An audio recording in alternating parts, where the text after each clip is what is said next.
O novo estado de alarma anunciado polo Goberno Central non gusta ao presidente da Xunta. Alberto Núñez Feijóo, que participou esta mañá nunha nova conferencia de presidentes, di que é demoledor para a economía de España. Hablar de estado de alarma otra vez y hablar de un estado de alarma hasta mayo.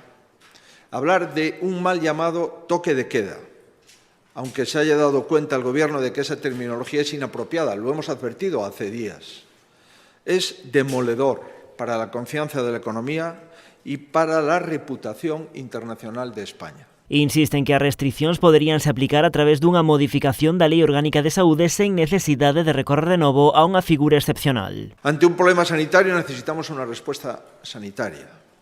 Y ante una pandemia que dura ya 7 meses y probablemente durará al menos un año más, necesitamos una legislación sanitaria para ordenar, para decidir y para no alarmar más de lo necesario a toda unha nación. Feijóo cree que o Goberno Central xera desconfianza ao poñer sobre a mesa a posibilidade de prorrogar o estado de alarma durante os vindeiros 6 meses. Di que pon en cuestión a campaña de Nadal e da Semana Santa de 2021. Hemos puesto en cuestión la Navidad y lo que es más sorprendente, ayer hemos puesto en cuestión también la Semana Santa, dándole un palo de una enorme intensidad a todo el sector turístico, a todo el sector hotelero y a la mayor parte de los sectores de servicios en nuestro país. O Comité Clínico do Servizo Galego de Saúde está a estudar a posibilidade de establecer horarios distintos pro inicio do confinamento nocturno nas cidades e no rural de Galicia pola incidencia desigual da COVID.